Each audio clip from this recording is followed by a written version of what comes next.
ভারতের লোকসভা নির্বাচন ঘিরে প্রতিদিনই জনসভা আর গণসংযোগে ব্যস্ত সময় পার করছেন দেশটির নেতা নেত্রীরা। জনসভার মঞ্চে বিরোধী শিবিরকে লক্ষ্য করে ছুটছেন অভিযোগের তীর।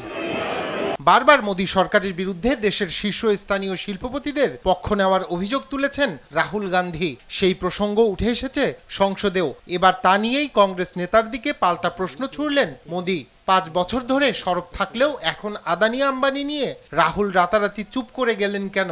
মোদী বললেন তিনি তেলেঙ্গানার মাটি থেকে তাকে প্রশ্ন করতে চান আম্বানিদের থেকে তিনি কত টাকা নিয়েছেন।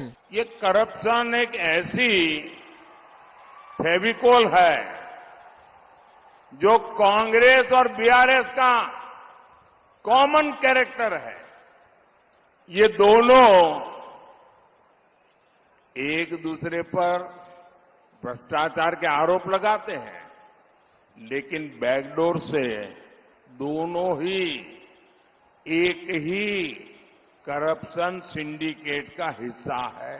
এদিকে এক্স হ্যান্ডেল পোস্টে মোদীর খোঁচার জবাব দিলেন কংগ্রেস নেতা রাহুল গান্ধী। তিনি বলেন নরেন্দ্র মোদীকে আদানি আম্বানি টেম্পু বোঝাই করে টাকা দিয়েছেন, এটা তার ব্যক্তিগত অভিজ্ঞতা। মোদীর অভিযোগ প্রসঙ্গে পাল্টা মুখ খুলেছেন কংগ্রেস নেত্রী প্রিয়াঙ্কা গান্ধী। প্রিয়াঙ্কা বলেন এসব অভিযোগ করার আগে প্রধানমন্ত্রী বলুক দেশের সম্পত্তি তিনি কাদের হাতে তুলে দিয়েছেন। এদিকে লোকসভার এই ভোটে কাশ্মীরের 3 আসনে ভারতের শাসক দল বিজেপি একজনকেও প্রার্থী হিসেবে দাঁড় না করায় সমালোচনার মুখে পড়েছেন প্রধানমন্ত্রী মোদী।